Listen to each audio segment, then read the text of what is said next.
Hi, I'm Kelsey. These are the people listening to my speech. Okay. You hear athletes getting compared to that of an addiction, constantly at practice or something that helps with your sport, and definitely something that you get withdrawal from. Good afternoon and welcome. Today I will be telling you a little background information about myself and a story about me diving headfirst into the ground. Okay, I wouldn't say that I was a fish, but I would say that I'm as close to it as one can get.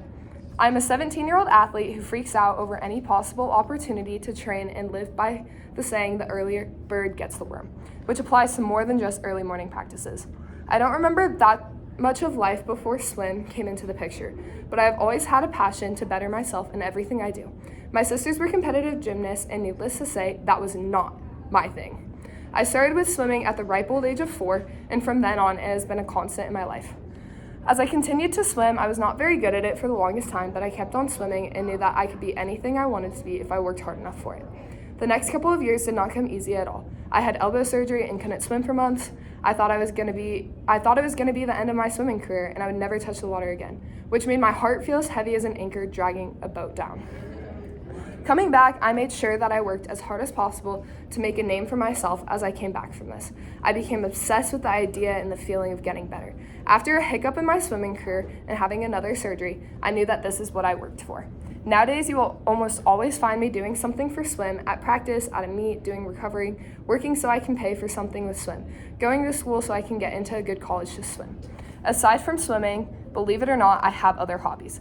These consist of sports such as track and softball. I love volunteering and helping people so much. I love to read and learn. I love to build Legos and do diamond art, and I love nature. So as hard as it might be to believe that I don't have gills after 13 years and 14 hours a week, there's so many things that I love outside of swim. However, you will typically find me after the pool. After all these years, I've developed some funny stories with swim, so let's talk about one. It was a snowy Tuesday during the horrible lockdown in 2020. As you can imagine, during the lockdown, there was not so smart decisions made because everyone was locked inside their houses, and boredom was definitely something that most people were experiencing. Lockdown was pretty rough for everyone, and many turned to social media for things to do. New dances, new challenges, new entertainment, things to do when you're locked inside your house for months on end. Not only could we not leave our houses, but as athletes, it also meant that we couldn't practice. Let me tell you, a bunch of athletes stuck inside their house is never a good thing. We had a giant snowstorm in Colorado, not a typical 3 or 4 inches of snow, but many feet of snow.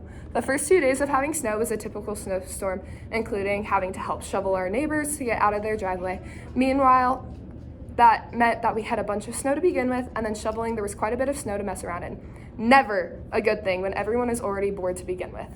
A mix of social media influence, boredom, and definitely a factor of us not being able to get in the water to practice led to some easily influenced decision in the swim club. At 12 years old, you're easily influenced, especially when you're trying to fit into whatever everyone else is doing. The group chat started filling up with videos of teammates taking a twist on swimming during lockdown, where we decided to swim in our snow in our swimsuits. I wouldn't say that I made the smartest decisions during this time, especially because I was a bored kid that essentially did anything that I was told I should do.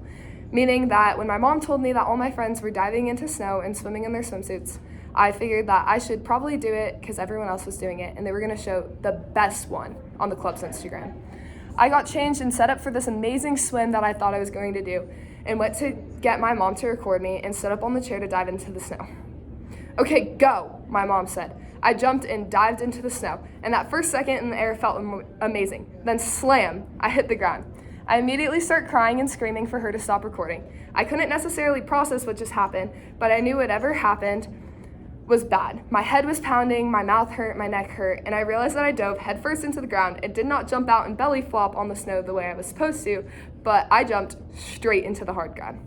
That day, I chipped 5 of my teeth, gave myself a concussion, kinked my neck, and since that day, I've never thought about doing something that stupid, and I continued to get reminded of this decision almost weekly by my family. I did not send that video in because I was so stupid for what I did, and I did not need anyone to see that video. So in conclusion, I hope this speech helped you learn some background information about me and a story about me diving headfirst into the ground. Stories and background information help shape us into who we are today and make it easier for people to see who I am beyond the surface and make you understand just a little bit better of who I am. Thank you guys.